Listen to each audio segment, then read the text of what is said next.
Welcome to Learn and Master English Through Stories. Repeat after me 1, 2, 3, let's begin. One day back there in the good old days when I was 9, and the world was full of every imaginable kind of magnificence, and life was still a delightful and mysterious dream.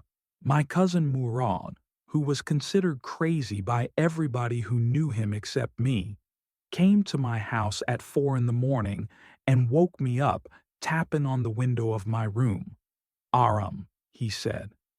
I jumped out of bed and looked out of the window. I couldn't believe what I saw. It wasn't morning yet, but it was summer, and with daybreak, not many minutes around the corner of the world, it was light enough for me to know I wasn't dreaming. My cousin Murad was sitting on a beautiful white horse. I stuck my head out of the window and rubbed my eyes. Yes, he said in Armenian. It's a horse. You're not dreaming. Make it quick if you want to ride. I knew my cousin Murad enjoyed being alive more than anybody else who had ever fallen into the world by mistake, but this was more than even I could believe. In the first place, my earliest memories had been memories of horses, and my first longings had been longings to ride. This was the wonderful part. In the second place, we were poor. This was the part that wouldn't permit me to believe what I saw. We were poor. We had no money. Our whole tribe was poverty-stricken. Every branch of the Garaglanian family was living in the most amazing and comical poverty in the world. Nobody could understand where we ever got money enough to keep us with food in our bellies, not even the old men of the family. Most important of all, though, we were famous for our honesty. We had been famous for our honesty for something like 11 centuries. Even when we had been the wealthiest family in what we liked to think was the world. We were proud first, honest next, and after that we believed in right and wrong. None of us would take advantage of anybody in the world, let alone steal. Consequently, even though I could see the horse, so magnificent, even though I could smell it, so lovely, even though I could hear it breathing, so exciting, I couldn't believe the horse had anything to do with my cousin Murad or with me, or with any of the other members of our family, asleep or awake, because I knew my cousin Murad couldn't have bought the horse, and if he couldn't have bought it, he must have stolen it, and I refused to believe he had stolen it. No member of the Garaglanian family could be a thief. I stared first at my cousin and then at the horse. There was a pious stillness and humor in each of them, which on the one hand delighted me, and on the other frightened me. Murad, I said, where did you steal this horse? Leap out of the window, he said, if you want to ride. It was true then. He had stolen the horse. There was no question about it. He had come to invite me to ride, or not, as I chose. Well, it seemed to me stealing a horse for a ride was not the same thing as stealing something else, such as money. For all I knew, maybe it wasn't stealing at all. If you were crazy about horses the way my cousin Murad and I were, it wasn't stealing.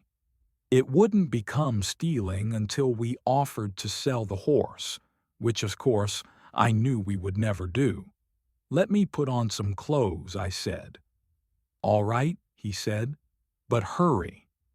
I leaped into my clothes. I jumped down to the yard from the window and leaped up onto the horse behind my cousin Murad. That year we lived at the edge of town on Walnut Avenue. Behind our house was the country, vineyards, orchards, irrigation ditches, and country roads. In less than 3 minutes we were on Olive Avenue, and then the horse began to trot. The air was new and lovely to breathe. The feel of the horse running was wonderful. My cousin Murad, who was considered one of the craziest members of our family, began to sing. I mean, he began to roar. Every family has a crazy streak in it somewhere, and my cousin Murad was considered the natural descendant of the crazy streak in our tribe. Before him was our Uncle Khosrove, an enormous man with a powerful head of black hair and the largest mustache in the San Joaquin Valley. A man so furious in temper, so irritable, so impatient that he stopped anyone from talking by roaring, "It is no harm. Pay no attention to it." That was all, no matter what anybody happened to be talking about. Once it was his own son, Arak, running 8 blocks to the barber's shop, where his father was having his mustache trimmed, to tell him their house was on fire.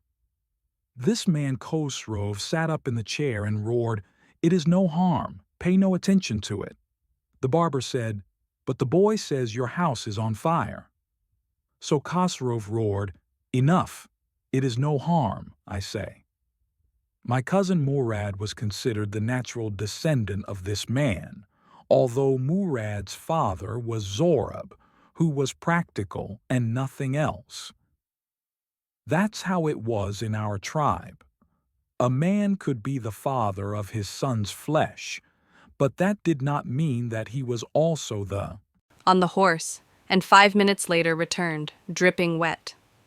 The sun was coming up. "Now it's my turn to ride," I said. My cousin Murad got off the horse. "Ride," he said. I leaped to the back of the horse and for a moment knew the most awful fear imaginable. The horse did not move. Summer of the beautiful white horse. 5. Kick into his muscles, my cousin Murad said. "What are you waiting for? We've got to take him back before everybody in the world is up and about." I kicked into the muscles of the horse. Once again it reared and snorted. Then it began to run. I didn't know what to do. Instead of running across the field to the irrigation ditch, the horse ran down the road to the vineyard of Dikran Halabian, where it began to leap over vines. The horse leaped over 7 vines before I fell. Then it continued running. My cousin Murad came running down the road. "I'm not worried about you," he shouted. "We've got to get that horse. You go this way and I'll go this way. If you come upon him, be kindly. I'll be near." I continued down the road and my cousin Murad went across the field toward the irrigation ditch. It took him half an hour to find the horse and bring him back. "All right," he said, "jump on. The whole world is awake now." "What will we do?" I said. "Well," he said, "we'll either take him back or hide him until tomorrow morning." He didn't sound worried, and I knew he'd hide him and not take him back. Not for a while, at any rate. "Where will we hide him?" I said. "I know a place," he said. "How long ago did you steal this horse?" I said. It suddenly dawned on me that he had been taking these early morning rides for some time, and had come for me this morning only because he knew how much I longed to ride. "Who said anything about stealing a horse?" he said. "Anyhow," I said, "how long ago did you begin riding every morning?" "Not until this morning," he said. "Are you telling the truth?" I said. "Of course not," he said, "but if we are found out, that's what you're to say." "I don't want both of us to be liars. All you know is that we started riding this morning." "All right," I said. He walked the horse quietly to the barn of a deserted vineyard, which at one time had been the pride of a farmer named Fetvagian. There were some oats and dry alfalfa in the barn. 6 snapshots. We began walking home. It wasn't easy, he said, to get the horse to behave so nicely. At first it wanted to run wild, but, as I've told you, I have a way with a horse. I can get it to want to do anything I want it to do. Horses understand me. "How do you do it?" I said. "I have an understanding with a horse," he said. "Yes, but what sort of an understanding?" I said. "A simple and honest one," he said. "Well," I said, "I wish I knew how to reach an understanding like that with a horse." "You're still a small boy," he said. "When you get to be 13, you'll know how to do it." I went home and ate a hearty breakfast. That afternoon, my Uncle Khosrov came to our house for coffee and cigarettes. He sat in the parlor, sipping and smoking and remembering the old country. Then another visitor arrived, a farmer named John Biro, an Assyrian who, out of loneliness, had learned to speak Armenian. My mother brought the lonely visitor coffee and tobacco, and he rolled a cigarette and sipped and smoked, and then at last, sighing sadly, he said, "My white horse, which was stolen last month, is still gone. I cannot understand it." My Uncle Khosrov became very irritated and shouted, "It's no harm. What is the loss of a horse? Haven't we all lost the homeland? What is this crying over a horse?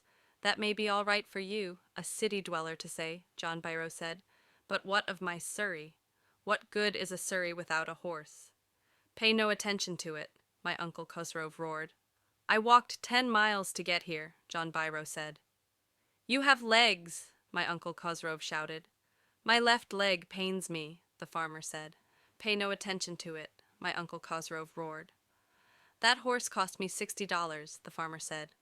"I spit on money," my Uncle Khosrov said. He got up and stalked out of the house, slamming the screen door. My mother explained. "He has a gentle heart," she said. "It is simply that he is homesick and such a large man." The farmer went away, and I ran over to my cousin Murad's house. He was sitting under a peach tree, trying to repair the hurt wing of a young robin which could not fly. He was talking to the bird. "What is it?" he said. "The farmer, John Biro," I said. "He visited our house. He wants his horse. You've had it a month. I want you to promise not to take it back until I learn to ride." "It will take you a year to learn to ride," my cousin Murad said. "We could keep the horse a year," I said. My cousin Murad leapt to his feet. "What?" he roared. "Are you inviting a member of the Garaglanian family to steal? The horse must go back to its true owner." "When?" I said. "In 6 months at the latest," he said. He threw the bird into the air. The bird tried hard, almost fell twice, but at last flew away, high and straight. Early every morning for 2 weeks, my cousin Murad and I took the horse out of the barn of the deserted vineyard where we were hiding it and rode it. And every morning the horse, when it was my turn to ride alone, leaped over grapevines and small trees and threw me and ran away. Nevertheless, I hoped in time to learn to ride the way my cousin Murad rode. One morning on the way to Fetvajian's deserted vineyard, we ran into the farmer John Biro, who was on his way to town. "Let me do the talking," my cousin Murad said. "I have a way with farmers." "Good morning, John Biro," my cousin Murad said to the farmer. The farmer studied the horse eagerly. "Good morning, son of my friends," he said. "What is the name of your horse?" "My Heart," my cousin Murad said in Armenian. "A lovely name," John Biro said, "for a lovely horse. I could swear it is the horse that was stolen from me many weeks ago. May I look into his mouth?" "Of course," Murad said. The farmer looked into the mouth of the horse. "Tooth for tooth," he said. "I would swear it is my horse if I didn't know your parents. The fame of your family for honesty is well known to me. Yet the horse is the twin of my horse. A suspicious man would believe his eyes instead of his heart. Good day, my young friends." "Good day, John Biro," my cousin Murad said. Early the following morning, we took the horse to John Biro's vineyard and put it in the barn. The dogs followed us around without making a sound. "The dogs," I whispered to my cousin Murad. "I thought they would bark." "They would at somebody else," he said. "I have a way with dogs." My cousin Murad put his arms around the horse, pressed his nose into the horse's nose, patted it, and then we went away. That afternoon John Biro came to our house in his surrey and showed my mother the horse that had been stolen and returned. "I do not know what to think," he said. "The horse is stronger than ever, better tempered too. I thank God." My Uncle Khosrov, who was in the parlor, became irritated and shouted, "Quiet, man, quiet! Your horse has been returned. Pay no attention to it."